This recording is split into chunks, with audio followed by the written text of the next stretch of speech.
Salve pessoal! Nesse vídeo de hoje, que deve ser bastante longo, eu pretendo dar os seus movimentos mais básicos para vocês criarem imagens vetoriais, ou a partir do zero, ou então, como no caso aqui, utilizando alguma coisa como referência. Nesse caso eu vou usar o Tux Crystal, que é quase que um ícone do próprio Linux, né? E eu vou usar o Inkscape para fazer uma reprodução aproximada. Não vou fazer idêntico porque eu não vou ter tempo para isso, desse pinguim. A intenção aqui é mostrar, tirando parte de tipografia, o que vocês vão utilizar em 99% dos trabalhos que vão fazer utilizando o Inkscape. Existem muito mais ferramentas além do que eu vou mostrar aqui, mas a minha intenção é que vocês já consigam se virar para fazer alguma coisa, aliás, para fazer muita coisa, desde web design até desenhar logotipos, enfim, ícones, enfim, o que vocês quiserem, o que a criatividade de vocês mandar. Porque esses são realmente os movimentos mais básicos do Inkscape. Ok? Eu já estou aqui com minha interface mais ou menos aberta, mas eu já fechei aqui porque eu quero tentar começar do zero para vocês entenderem e acompanharem bem todos os movimentos que eu vou fazer. Tá legal? Bom, vamos lá. Essa aqui é a imagem que eu vou usar como referência. Eu copiei essa imagem da internet e colei aqui. Ela é uma imagem do tipo PNG, transparente, mas isso realmente é o que não importa. Poderia ser qualquer outro tipo de imagem e realmente é só uma referência mesmo para a gente ter o que fazer, o objetivo, né, na nossa demonstração. Bom, como você já deve suspeitar pelo que estava aberto aqui, eu vou trabalhar com camadas, que é uma das coisas mais importantes que vocês precisam entender sobre o funcionamento do Inkscape. Vocês podem melhorar demais o nível do trabalho de vocês se trabalharem com camadas. Tá? Ela otimiza bastante o nosso tempo também, evita que a gente fique movimentando pedacinhos para lá e para cá, que a gente se perca na imagem e tudo mais. Agora, o interessante é que você trabalha com camadas, você termina de fazer uma peça, por exemplo, e você quer utilizar essa peça em outro trabalho, em um outro trabalho feito no Inkscape, você pode importar, e ele vai inteirinho para lá, ele não vai necessariamente com todas as camadas, ele pode ir, mas ele não vai necessariamente com todas as camadas. As camadas vão ser transformadas, vamos dizer assim, em grupos, né? De grupos de formas, grupos de caminhos, ok? Bom, e vocês vão entender isso daqui a pouquinho. Vamos começar então. A primeira coisa é definir que essa camada aqui é a nossa camada de referência. Para trabalhar com camadas, a gente clica nesse botão, que é o gerenciador de camadas, ok? Reparem que já tem o nome de camada 1, porque essa é a primeira camada que eu tenho aqui no meu desenho. Eu não comecei a desenhar mais nada aqui ainda. Então eu vou dar um duplo clique e mudar o nome para referência. É sempre importante a gente dar um nome às camadas para a gente não se perder. Aqui eu tenho um olho e um cadeado. O cadeado serve para eu trancar o conteúdo da camada e assim o movimento do mouse não vai afetar em nada a camada que estiver protegida. O olho já serve para esconder a camada, né? Eu escondo e eu exibo, ok? Isso aqui serve também para a gente poder visualizar o que está abaixo ou acima, enfim, a gente pode trabalhar com essas possibilidades. Agora, se eu não quiser radicalmente apagar, esconder a camada, eu ainda tenho a opção de mexer na opacidade da camada. Certo? E esse recurso não é só para visualização, ele também pode ser usado como recurso de composição da minha imagem, tá? Mas a princípio ele é bastante útil para a gente fazer aquele efeito de casca de cebola, onde a gente mantém uma semi-transparência para poder continuar visualizando ainda alguma coisa da imagem anterior, ou abaixo, ou acima, e mesmo assim poder trabalhar no que a gente está trabalhando sem muita interferência, tá? Além disso, tem algumas misturas.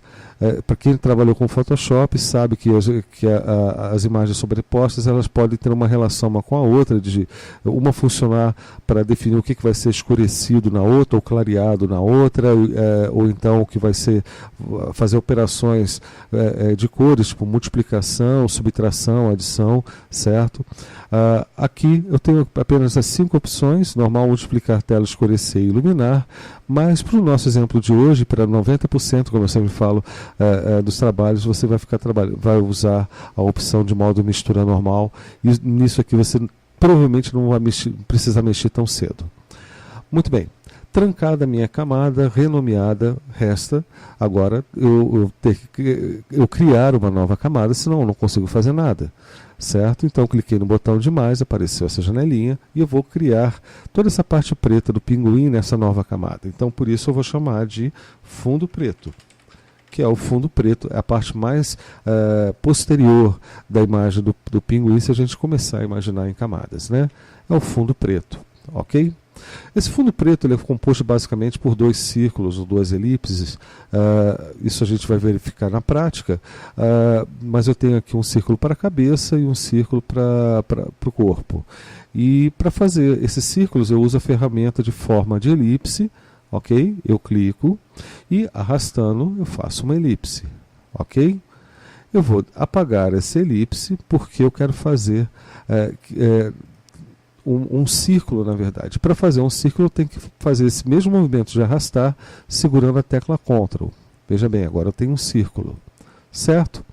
Eu vou posicionar esse círculo mais ou menos no centro da cabeça e vou começar a arrastar por essas setinhas que se chamam alças até que o círculo se encaixe mais ou menos perfeitamente, porque eu não posso perder muito tempo aqui procurando a perfeição pixel a pixel.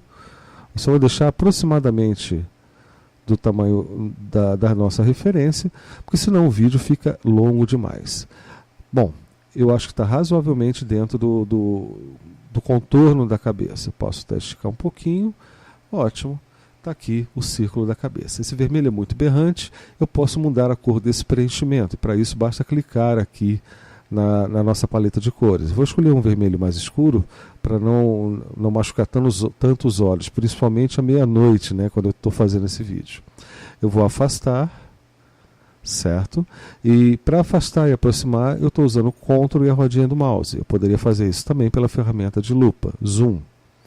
Ok? Eu posso fazer um outro círculo agora.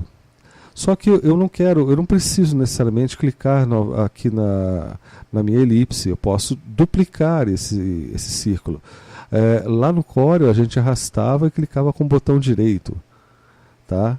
Isso aqui, deixa eu desfazer, né, porque eu cliquei aqui para mostrar para vocês, mas aqui a gente não tem esse recurso. Mas a gente tem um Ctrl D, que é a mesma coisa que clicar nesse botão aqui. Duplica os objetos selecionados. Então eu dei o Ctrl D, eu já tenho uma cópia do primeiro círculo. Aí eu posso usar as alças para redimensionar esse novo círculo. Tem um macete, porém, que é o seguinte, 2 macetes. Primeiro, aqui, deixa eu trocar a cor desse círculo. Vamos pintar ele de um vermelho mais escuro. Pronto. Se eu segurar a tecla Ctrl enquanto eu arrasto, eu forço o movimento a ficar restrito aos eixos verticais e horizontais em relação à origem, certo? Agora, se eu não seguro nada, ele fica completamente livre. Independente de como eu faço isso, eu ainda tenho uma outra combinação de teclas com o mouse interessante, porque se eu segurar a tecla Shift agora, eu consigo fazer com que o centro da minha transformação seja mantido. Então, segurando o Shift, por exemplo, aqui e arrastando essa alça, eu estendo ou encolho a minha elipse, mas o centro não se altera. Da mesma forma que a altura da elipse ela é modificada, mas o centro é mantido. Certo? E pela alça do canto diagonal, eu faço com que ele inteiro aumente proporcionalmente sem perder o centro. Tá? Então, essas combinações de mouse com teclas são muito importantes, porque ajudam a ganhar muito tempo. Além disso, eu posso usar as setas do teclado para movimentar de uma forma mais precisa. Depois eu posso fazer um vídeo mostrando como é que a gente configura, personaliza o Inkscape, mas aqui eu configurei para que apenas o movimento das setinhas me dê um deslocamento de 1 pixel apenas. Então com isso eu tenho uma precisão de trabalho um pouco maior, né? Aliás, bem maior. Aumentei aqui, vou segurar o Shift e alargar para os dois lados irem ao mesmo tempo. Olha, está satisfatoriamente alinhado. Eu acho que aqui a gente não tem muito mais o que fazer. certo? Como eu disse, eu não vou fazer a perfeição pixel a pixel, porque a gente demoraria mais tempo. Selecionando os dois círculos, eu posso fazer uma operação muito interessante, que é a união. Em outros programas isso recebe outros nomes. Aqui no Inkscape é união. Quando pego duas peças e transformo numa só. Cada uma dessas peças aqui é chamada de caminho. Então eu tenho que usar o menu caminho. E aqui está a opção união ou Ctrl+. Legal. Agora aquelas duas elipses viraram essa peça única, certo? Agora eu preciso fazer o desenho da asa. E eu vou fazer somente o da asa esquerda.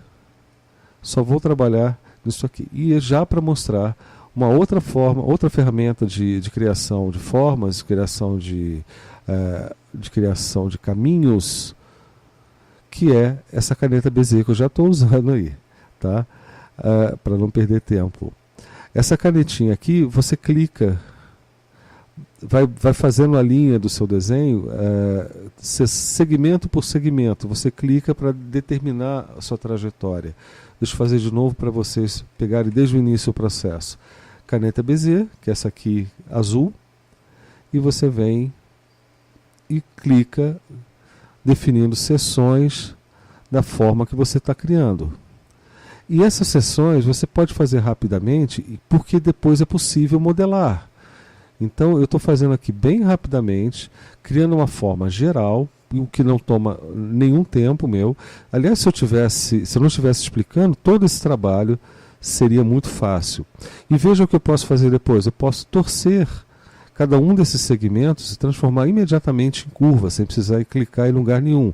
Basta eu começar a arrastar, que eu começo a modelar o meu desenho, a minha forma, para que ela chegue exatamente onde eu quero. Eu não costumo trabalhar com esse desenho assim, desse jeito, justamente porque existem formas mais rápidas de a gente trabalhar. Mas essa aqui realmente é a mais didática. Como vocês podem observar, enquanto eu estou modelando aqui, eu vou explicando, essas linhas, elas são ligadas, esses trechos são ligados por pontinhos, exatamente nos locais onde eu cliquei. Esses pontinhos são chamados de nós. E essa ferramenta que eu estou utilizando para editar os nós é essa daqui, ó, ferramenta de edição de nós, para editar caminhos. Você pode clicar aqui ou teclar F2, que ela já começa a funcionar para você. Tá? Outra forma dela começar a funcionar é assim, ó. A gente está com a forma selecionada, eu dou duplo clique. Aí ela já entra no modo de edição de nós, certo?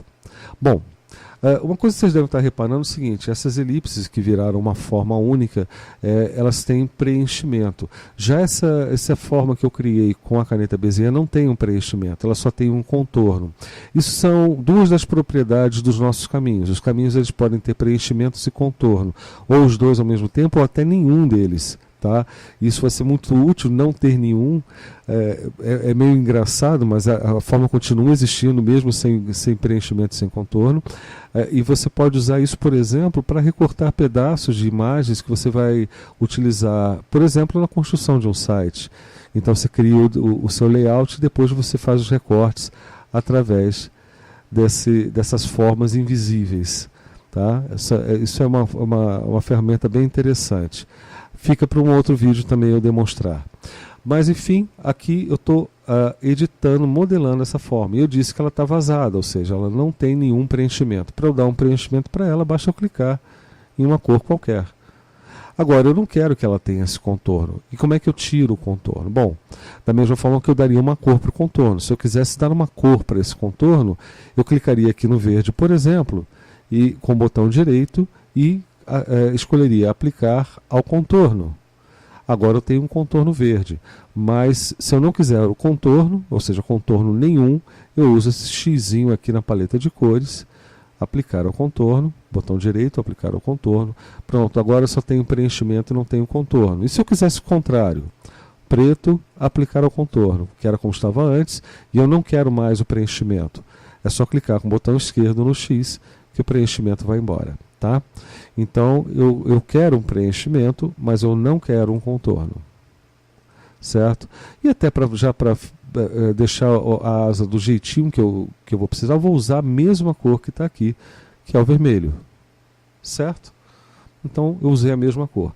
Agora, tirando aqui, usando a ferramenta de seleção, clicando fora do desenho, eu posso ter uma noção até da qualidade. Eu posso usar isso aqui, ó, esse olhinho da camada de referência, para ver até que ponto está legal. Então já vi que tem algumas imperfeições, apesar de não ser nosso objetivo aqui, eu quero mostrar como é que vocês editam essas imperfeições. Então veja bem, isso aqui acabou ficando fora, na verdade, da linha do corpo. E aqui, como é que está? Aqui está legal, ó, aqui. Esse nó também está fora da linha do corpo, então vou deixar mais perto. Não precisava ficar tão perfeito, mas ficou. Tá? Aqui eu tenho alguns trechos que não estão tão suaves. O macete para isso é você dar um duplo clique no caminho e isso faz criar um novo nó. Então eu crio sempre um nó antes e um nó depois de onde está meio agudo. Então vamos dizer aqui, certo? E aí eu venho nesse nó, eu clico uma vez nele, aperto a tecla Delete, que ele desaparece, e aí eu tenho já uma suavização. Tá? Posso repetir esse processo até obter uma figura bastante contínua. Veja aqui, está um pouco curvado, então vou, talvez até aqui, já clico aqui, não preciso criar um novo antes, porque eu já tenho ali, certo? E assim eu vou suavizando. Eu acho essa forma de fazer, ela pode ser um pouco mais trabalhosa do que usar as ferramentas automáticas, mas você tem um controle muito maior do que você está fazendo. Às vezes o que é automático não ajuda muito quando você tem pressa ou você quer uma coisa realmente mais de acordo com o seu jeito de fazer. Pronto, a asa já está construída, eu vou abrir o olho aqui novamente, vou colocar a referência para cima, olha só, cliquei a camada referência, setinha para cima, e vou colocá-la meio transparente para a gente poder comparar com o nosso desenho. Olha lá. Certo? Repararam então que é muito útil esse recurso. Bom, eu vou apagar a referência novamente. Veja bem, essa figura aqui, se eu clico uma vez, ela está selecionada, eu posso usar as alças para expandir, distorcer, etc. Se eu clico mais uma vez, as alças mudam porque eu tenho a opção de rotacionar e inclinar essa minha imagem. Mas o que eu quero aqui agora é só visualizar esse centro, porque eu vou usar um macete. Seria muito difícil fazer uma outra asa aqui desse lado, igual a essa daqui que eu já criei, e muito mais difícil ainda posicionar corretamente desse lado de cá. Sempre daria algum probleminha. Então eu tenho um macete quando a gente quer fazer peças simétricas, dividir ao meio a peça atual, e aí sim eu duplico e inverto e colo as duas, tá? Que é o que eu vou fazer aqui agora. Só vou mudar essa cor aqui para verde, senão eu não vou visualizar o que eu vou mostrar para você. Deixa eu botar em verde. Pronto. Ah, que verde horrível. Isso aqui. Eu estou querendo cores neutras, então só está vindo cor que dói o olho. Tá? Bom, vamos lá. Se eu arrastar a partir dessa régua ou dessa, assim como no Photoshop, me vem uma linha guia. E eu vou arrastar essa linha guia até aqui o nosso centro. Se eu quiser precisão absoluta, basta eu continuar dando zoom e arrastando aqui até encaixar perfeitamente. Mas por acaso eu consegui, até pela prática a gente consegue fazer isso rapidinho, né? Mas se você não tiver tempo também não precisa se preocupar, porque tudo tem depois um conserto. Eu vou fazer aqui agora um retângulo para cobrir essa parte de cá, essa parte da direita, que não me interessa, e depois eu vou usar o recurso que é o inverso do que nós usamos. Nós usamos a união, que eu pego duas peças e transformo numa só. Agora eu vou usar aqui a diferença, o Ctrl-, que pega a imagem, a forma que tiver mais acima, para cortar a forma que tiver mais abaixo. Então eu vou usar um retângulo, mais ou menos assim como faca, né, para cortar aqui no meio essa nossa figura. certo? Eu vou inclusive dar um clique novamente para vocês verem que está bem no centro. O fato de eu ter criado essa linha guia já fez com que o retângulo, né, grudasse nela e já facilitou meu trabalho. Então vamos selecionar as duas peças. Primeiro eu seleciono o retângulo, seleciono a peça do corpo e venho aqui em caminho, diferença. Pronto, eu já tenho uma metade exata do corpo do pinguim. Eu posso aproveitar nesse momento, inclusive, e selecionar essa peça e fazer uma fusão, uma união com a asa. Então, caminho, selecionei as duas, caminho, união. Mesma coisa que eu fiz com as duas elipses. Certinho. Agora eu vou duplicar. Eu posso clicar aqui ou, como eu já estou habituado, Ctrl D. Já está duplicado. Eu não preciso de prova disso, porque fazer já é certeza. Mas eu vou inverter aqui agora, essa peça que eu acabei de duplicar, está aí. E eu posso arrastar e posicionar. É uma alternativa. Mas se eu quiser realmente precisão, eu posso selecionar a segunda peça. Essa aqui ficou por último. Isso é importante porque aqui nessa ferramenta de alinhar e distribuir, aparece essa janela e a referência desses alinhamentos, você pode escolher. E o mais usado aqui, e o que eu mais uso, é o último selecionado. Ou seja, selecionei uma peça, selecionei uma segunda peça, a que eu selecionar por último vai ser a referência para esse processo de alinhamento e distribuição. Tá ok? Além dos alinhamentos normais, à esquerda, à direita, abaixo, acima, no centro vertical, centro horizontal, eu ainda tenho essas ferramentas aqui com as pintinhas amarelas, com as alças amarelas, que é para alinhar pelas laterais. Tá? No caso aqui, eu quero colocar na lateral direita do meu desenho. Então, clico nela e aí vai. Agora ela está grudada, literalmente grudada. Eu vou eliminar essa linha guia, clicando nela e apertando Delete. Certinho. Está lá, deletada. Essa linha aqui, ela é uma referência de processamento apenas. Ela vai desaparecer quando a gente fizer a fusão dessas duas peças, que é o que eu vou fazer agora. Selecionei as duas, caminho, união. Eu já tinha feito isso antes, então não requer tanta explicação. Pronto.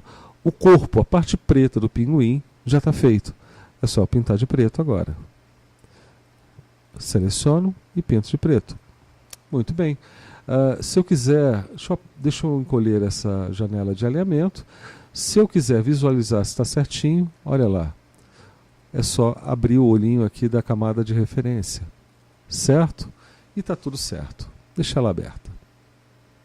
Bom, essa é a primeira parte aqui do vídeo. Eu vou encerrar por aqui porque eu vou fazer pequenos pedaços, mas na sequência a gente já começa a fazer os reflexos da parte preta, que vai ser a nossa próxima camada. Então, até daqui a pouco.